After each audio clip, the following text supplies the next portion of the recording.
Hello guys, Rick Malava here with simplymaya.com with a short rendering tips video to show how to do wireframe unshaded using the Mental Ray render engine with Maya. So if I wanted to do a wireframe render of this model, first of all, if I smooth the model and I did a render of this, I would actually not get a wireframe on the where you see the edges currently selected right now. This model has been subdivided 2 times using the preview smooth key 3, and so you'd actually see the a far more dense mesh. If you want to see the base mesh of the model, you have to be sure that you're in unsmoothed mode on the model itself. And so in order to do a wireframe, you have to have a material. So if I come over and I open up my hypershade and I create a new Maya material, let's just say a blend here, and I'll get rid of this one right here.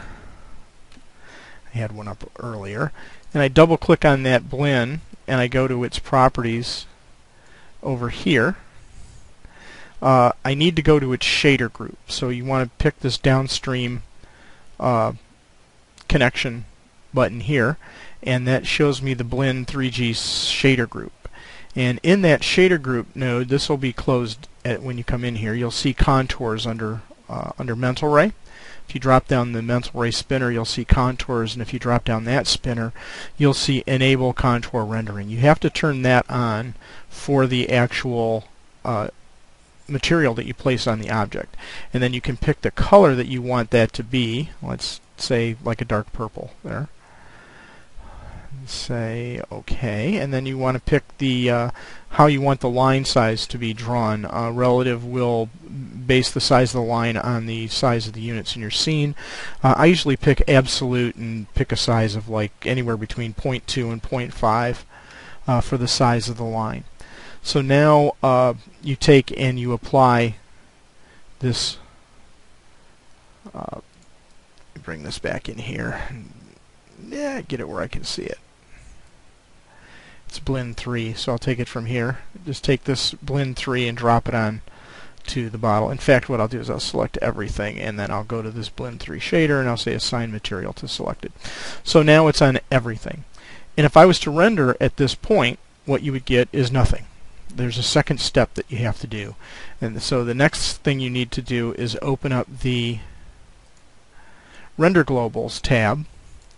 And in the Render Globals tab with Mental Ray selected as your renderer, you want to first pick the size, of course, that you want your render to be and what you want to render it out as. So I'm going to render out as a TIFF, and I'm going to choose a 1K by 1K image.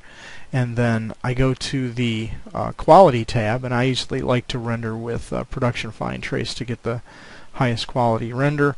And then I'll go to my Indirect Lightings tab, and I'll turn on Final Gather, and then I'll come over here to Features, and this is critical for your contour render. If you come all the way down to the bottom here, you'll see, actually this will be closed.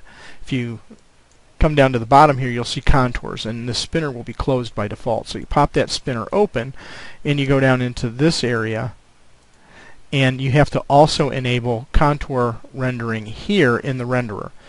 Once you've created the material with the shader group that has rendering turned on, contour rendering turned on, you can just disable the contour renders in your actual render globals by toggling this on and off.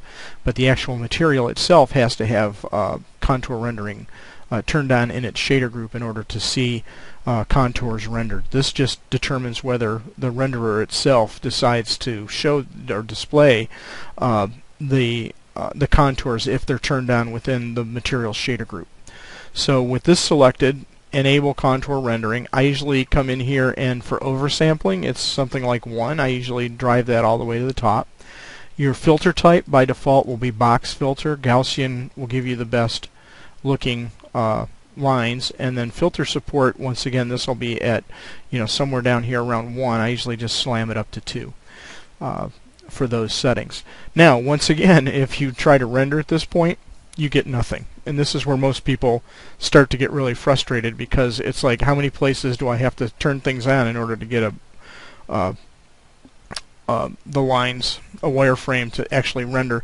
There's only one more step that you have to do though. This box down here, which is normally closed, you have to drop the spinner down on that, and this determines how Mental Ray is going to, or what polygons Mental Ray is going to draw the wireframe or the contours around. And the one that you want to pick is around all poly faces, the second one right here. By default, none of these are checked. So once again, you have turned on contour rendering in the shader group, you've turned on contour rendering in the actual renderer, but you haven't told the renderer what polygons to draw the contours around. So you have to do that last step, is this one right here. So now if I come in with those three things done, contour rendering turned on in the shader group, contour rendering turned on in the render globals, and I've instructed the renderer for which polygons to draw the wireframe around. Now I can actually render and see the results. So if I come in here and select render, and there we go. I paused the screen while it was rendering, and there's the render complete with the wireframe on the bottle itself. Now, if I just to demonstrate, if I select this whole object, oops, let me not do it in the render there. Let's select the whole object, and if I throw a smooth on it with the smooth preview key, and I render again. And once again, I'll pause the screen while it's rendering here.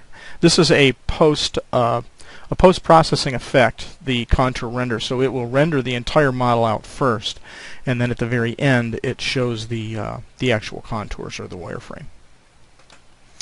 And there we go. And you can see that the wireframe is much denser, even though the wireframe in my preview mode is not as dense, because even though this is smooth, it's not showing me the actual subdivisions of the smoothing. I'm only seeing the subdivisions of the unsmoothed model. It would be nice if Mental Ray offered an option to give me a wireframe unshaded of the unsmoothed mesh on top of the smooth mesh, but I have found no way to do that. I either have to convert the mesh down to unsmoothed and render it, or smoothed and render it, and then you get this very, very dense mesh.